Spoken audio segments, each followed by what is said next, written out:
Gente, bom, boa tarde. Uma instrução bem simples de como vocês vão criar esse Sentinela e como a gente vai poder usá-lo.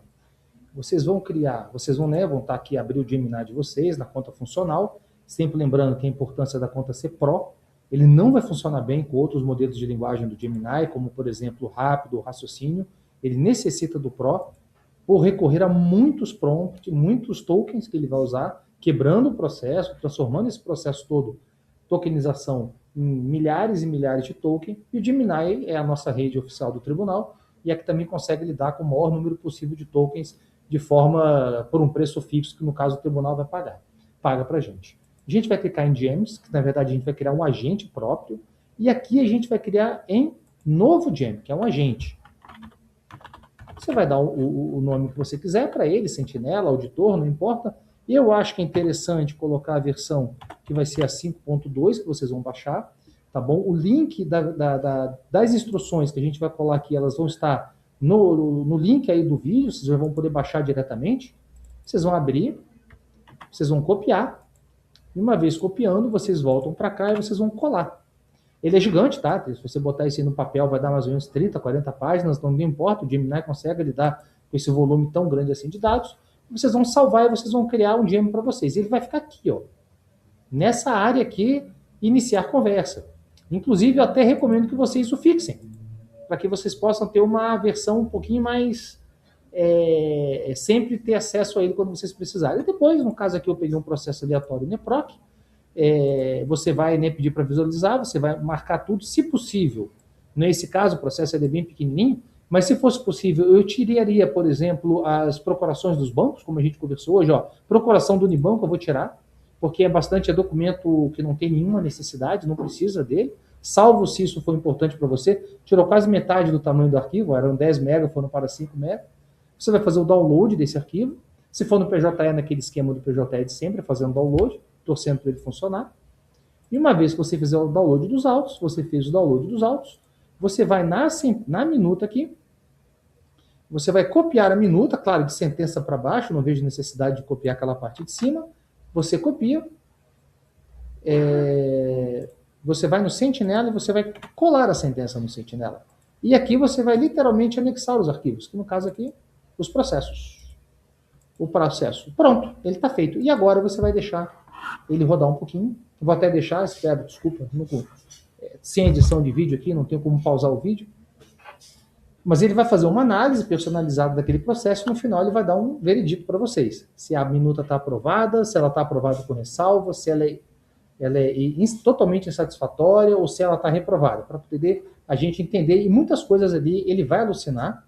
Toda a jurisprudência de 2025 em diante ele considera como possível fake, então ele vai te alertar disso.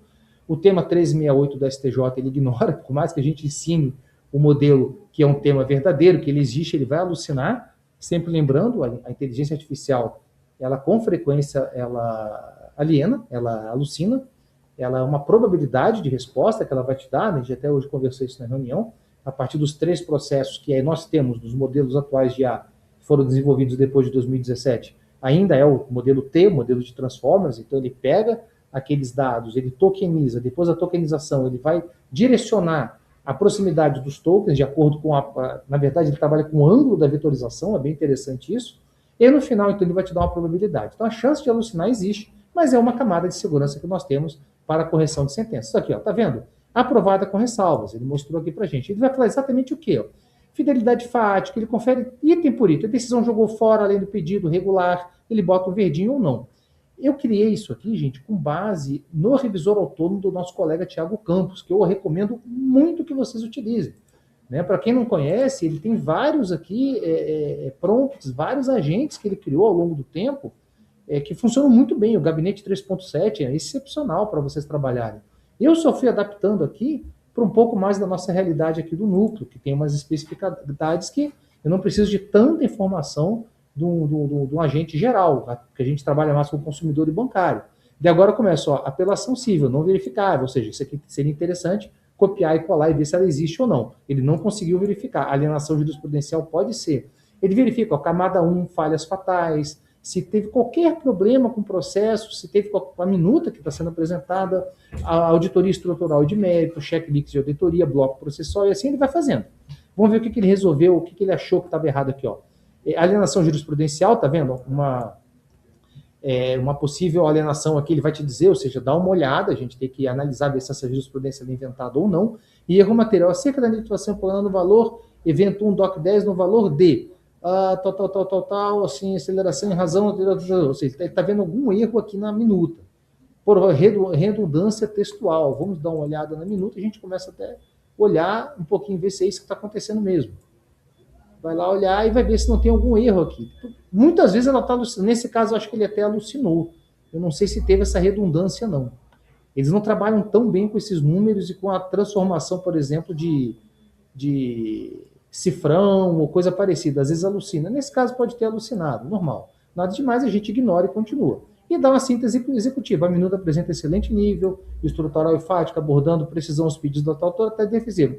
Assinar com ajustes sugeridos na camada 3, erros materiais. Pode ser que não tenha, isso aqui não existiu. Ó.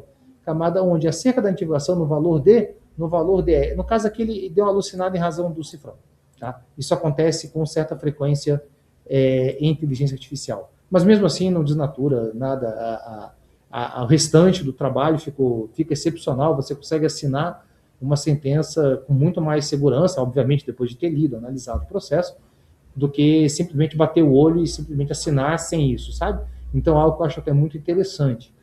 A narrativa autoral, a parte autora não nega a existência, provavelmente aqui que ele está vendo teve redundância, ou seja, está copiando alguma coisa que já está nos autos, em sede de atestação, logrou êxito, provavelmente não foi nada não. No caso, eu assinaria essa sentença de tudo. E também ele tem aqui, né, se a gente analisar o próprio comando criado, ele vai ter várias camadas de segurança aqui, melhor aqui, ó. A gente consegue ver que tem uma, por exemplo, que ele vai tentar verificar a ocorrência ou não de prompt injection. Foi colocado aqui também. Não sei se ele vai conseguir, mas se tiver alguma uma possível, muito simples dele detectar, ele provavelmente vai detectar que teve prompt injection também. Ou seja, mais uma camada de segurança. Tá bom? Espero que tenha ajudado.